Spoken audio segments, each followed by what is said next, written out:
I inherited a multi-million-dollar cabin with my arch-nemesis, but the will contains a sadistic clause. We have to survive 14 days of forced proximity, or we lose everything. To understand why Mara Rossi and I have spent the last 10 years trying to professionally destroy each other, you have to go back to the university architecture studio. 3 EM 10 years ago. For those who haven't experienced it, architecture school is basically a cult. You don't sleep, you drink terrible coffee, and you convince yourself that if your model isn't perfect, society will collapse. In our year, the studio was divided into two camps. My camp was the zone of order. My desk was clean. My pencils were sharpened. My models were white, pristine, and mathematically flawless. I looked at architecture as a puzzle. How do I solve this space? How do I make the structure disappear so the function can take over? I liked rules. Rules meant safety. Then there was Mara's camp, the zone of chaos. Mara's desk looked like a craft store exploded. There was dried clay dust everywhere, tangled wire, watercolor sketches that looked like abstract bruises. She didn't work, she vibed. She hummed while she sketched. She talked to her materials. She would hold a piece of wood and ask it what it wanted to be. I would look over and say, "It's wood, Mara. It wants to be a support beam. It doesn't have dreams." She'd look back, usually with charcoal smudged on her face, and say, "Your buildings have no soul, Julian. They're just filing cabinets for people. And yours have no spine," I'd counter. "Your organic flow is going to kill a family of 4 in a high wind." We spent 4 years circling each other. I was the unstoppable force of logic. She was the immovable object of feelings. The only person who tolerated us was Professor Vance. Vance was the department head, a brilliant, chaotic genius in a tweed jacket. He'd walk through the studio at night, trailing pipe smoke, and stop between our desks. He'd look at my rigid grid. Then he'd look at Mara's mess. "You too," Vance would say, shaking his head. "Julian provides the bones. Mara provides the blood. Separately, you're boring. Together, you'd be a living thing." I respected Vance more than anyone. But he was wrong. I didn't need blood. I needed steel. The rivalry exploded at our final thesis review. This was the day that defined us. Mara was presenting the Cloud Pavilion. I have to admit, and I would never have admitted this back then, it was beautiful. It was this floating, cantilevered structure made of balsa wood. She stood there talking about breathability and emotional resonance. I was sitting in the front row. I wasn't trying to be mean. I was just doing what I always do. I ran the numbers. I looked at the primary arm. I estimated the load. The math was bad. The torque was too high for the material. I caught her eye. I didn't say a word. I just raised one eyebrow. It was a warning. "Check your supports." She took it as an insult. She glared at me. She leaned her hand on the table to emphasize a point about how the building yearned for the sky. Crack. It wasn't a loud noise. It was a sad, dry snap. The primary beam gave way. The Cloud Pavilion groaned, twisted, and collapsed into a pile of expensive splinters. The room went dead silent. Mara froze. She looked at the wreckage. Then she looked at me. Her eyes were wet, but she looked furious. I felt a pit in my stomach. I didn't want her to fail. I just wanted her to be right. "Gravity," I said quietly into the silence, "isn't a suggestion, Mara." She looked at me with pure loathing. She packed up her trash and walked out. We didn't speak for 10 years. We opened rival firms. We competed for the same awards. We hated each other with a passion that was honestly impressive. And then, 6 months ago, Vance died. I handle grief by organizing things. I planned the memorial. I coordinated the catering. If I keep moving, I don't have to feel the fact that the only father figure I ever had is gone. Then came the reading of the will. I'm sitting in the lawyer's office. Mara walks in. She looks soft. She's wearing this giant scarf, and she's sniffling. I try not to look at her. The lawyer, Henderson, clears his throat.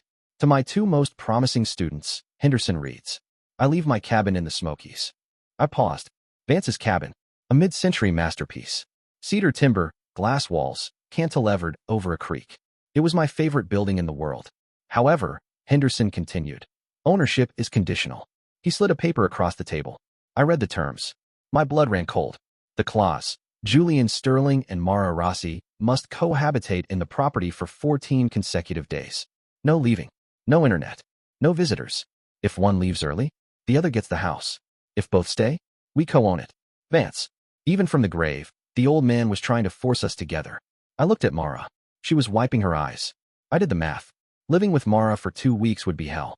But losing Vance's cabin to her? Unacceptable. She'd probably paint the cedar beams white or hang crystals from the ceiling. I couldn't let that happen. I stood up. "I accept." Mara looked up, eyes red. "Seriously? You're treating this like a business deal?" "It is a business deal, I lied. Pack warm, Mara. I give you 3 days before you crack. I brought noise-canceling headphones, she shot back. I won't even know you're there. We drove up separately. Obviously, the cabin was stunning. But Vance had played a cruel joke. It was an open concept. No walls. Just one massive room with a sleeping loft. The only door was the bathroom. It was an architectural marvel and a privacy nightmare. The first 3 days were a Cold War. I claimed the dining table. I set up my laptop, my second monitor, my books. I created a fortress of order. I had downloaded all my project files locally before arriving, ensuring I wouldn't need the Wi-Fi. Mara claimed the window seat. She set up an easel. She unpacked a bag that seemed to contain only flowy fabrics and weird smells. The friction was instant. But it wasn't just annoyance. It was hyper-awareness. Day 1. She paints barefoot. It's winter. The floor is concrete. I'm trying to work on a schematic, but I keep watching her feet turn blue. I finally turned up the thermostat without saying anything. She didn't notice. Or maybe she did. Day 2. I'm pacing. I think better when I move. You're hovering, she says from her easel. I am thinking, I correct her. You're vibrating, she says. She looks up, paint smudged on her cheek. Your energy is spiky. It's messing up my flow. My energy is fine. Your flow is just easily disrupted. She sighs, and the sound seems to echo in the room. Why is the room so small? Day 3, the sage incident.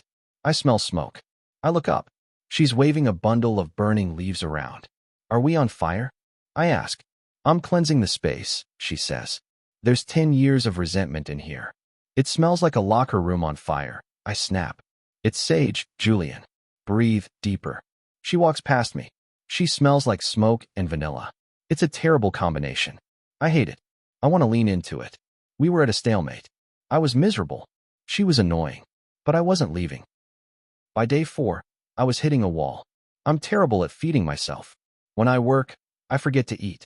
I had packed a case of Ration Pro bars. They're efficient. They also taste like chalk mixed with sadness. Mara, of course, had brought a grocery store.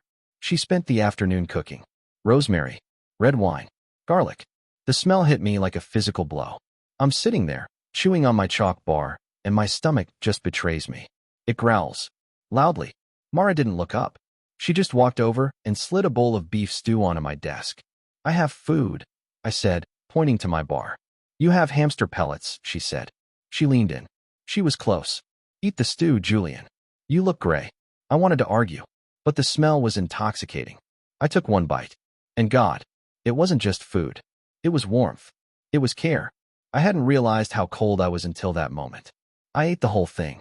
I watched her eating by the window, silhouetted against the snow. I felt a crack in my defenses. I washed the bowl. I needed to square the debt. I couldn't just take it. I went to my coat pocket and got a giant Toblerone bar I'd bought at the gas station. My secret shame. I walked up to the loft where she slept.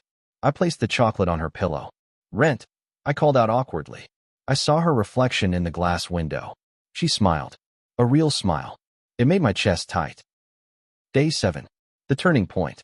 I was working on a draft when I saw her outside. She was chopping wood. Or trying to. She was flailing.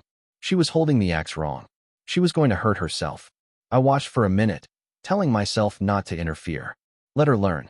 But then she stumbled, and my heart jumped into my throat. I ran outside. Stop. She spun around, breathless, cheeks flushed red from the cold. She looked fierce. I have it under control. You're going to lose a toe, I said. Your physics are all wrong. I don't need physics, Julian. I need to hit something. She looked angry. Not at the wood, but at everything. The grief. Me. Give me the axe, I said. No. Teach me. I stepped up onto the platform. Fine. It's a lever. You're fighting gravity. I moved behind her. Here. I reached around her. I put my hands over hers on the handle. And suddenly, the world narrowed down to the 2 inches between our bodies. She was warm, radiating heat. My chest was pressed against her back. I could feel the rise and fall of her breath. My hands were engulfing hers. My brain stopped working. I forgot about the wood. I forgot about the rivalry. I just wanted to close that tiny gap. Slide your top hand down, I murmured. My voice was lower than usual. Rough. Create a pivot point. She shivered. I felt it. She leaned back against me. Just a fraction of an inch. But it felt like a collision. Like this, she whispered. Her voice was breathless. Yes, I said. Torque. We swung down together. Crack. The log split perfectly. We didn't move. We stayed there, locked in that pose. My chin was grazing her hair. I could feel her heart beating against my arm. Or maybe that was my heart. If I turned my head, just an inch, I could kiss her neck. The thought terrified me. The thought consumed me. I stepped back. Abruptly. It took every ounce of willpower I had. Do 10 more, I said, my voice ragged. Don't break your toes. I walked back inside, sat down, and stared at my shaking hands. I was in trouble. Serious trouble. Day 9. 2 p.m. I was spiraling. I was working on a library commission for the city. Massive project. But I was stuck. The client wanted light, but the structural requirements meant I needed thick walls. Everything I drew looked like a bunker. I was crumpling paper, muttering to myself. Mara woke up. She came down the stairs, wrapped in a duvet.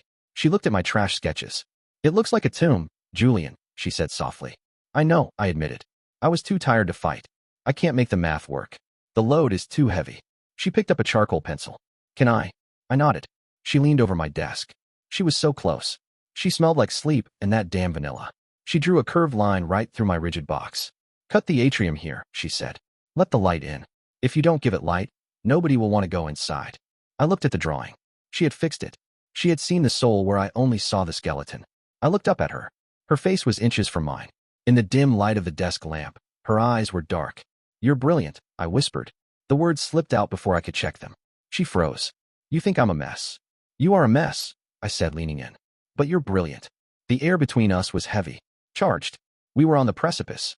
Julian, she breathed. I wanted to kiss her. I wanted to drag her onto the drafting table and ruin my blueprints. But I pulled back. I was scared. If I started this, I wouldn't be able to stop. Go to sleep, Mara, I said hoarsely. She looked at me for a long moment, then turned and went upstairs. I didn't sleep that night. Day 13. The blizzard hit. Power out. Heat out. The cabin was freezing. We need to consolidate, I said. Body heat. It's the only logical choice. Logical, she mocked, but she was shivering. We built a nest of blankets by the fire. We huddled together. There was no pretense anymore. We lay down, wrapped in wool. She curled into me. I wrapped my arms around her. It felt right. It felt like the piece of the puzzle I had been missing for 10 years. You were right about the library, I whispered into her hair. And you were right about the axe, she murmured against my chest. Her hand rested over my heart. She had to feel it hammering. You're warm, I said.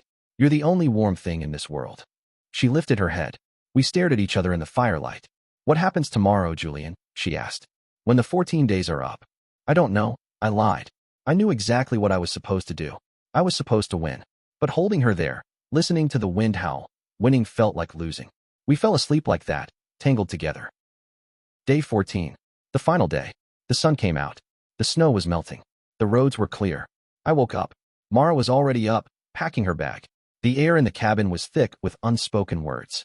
I got up. I started packing my gear. My T-square. My laptop. This was it. We had survived. We co-owned the house now. But the contract was over. We could go back to our lives. Back to being enemies. I zipped my bag. The sound was loud in the quiet room.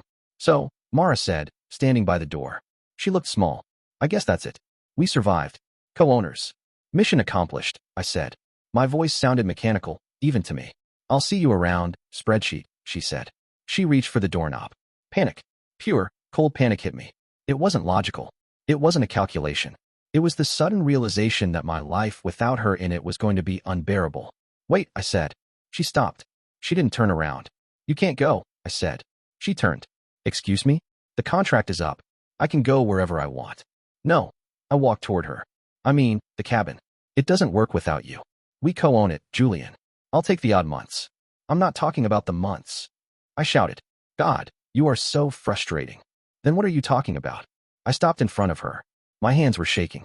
I dropped my facade. I'm saying that I don't want to go back to my perfect, quiet, orderly life, I said. I'm saying that you drive me absolutely crazy, and I think I'm addicted to it. She stared at me. Are you saying you like me? I'm saying I can't predict you. I confessed. You are a variable I cannot solve, and I don't want to solve it. I just want to be around it. Her expression softened. A smile tugged at the corner of her mouth. That is the most romantic, nerdy thing you have ever said. I'm serious, Mara. Don't leave. She dropped her bag. She stepped closer. Make me stay. I grabbed the lapels of her coat. Fine, I said. I pulled her in and kissed her. And let me tell you, for a guy who loves rules, breaking this one felt incredible. It was 10 years of friction, 10 years of rivalry, 10 years of looking at her across a room and pretending I didn't care, all exploding at once. It was messy. It was chaotic. It was structurally unsound. And it was perfect. We didn't leave that day. In fact, we stayed for another week.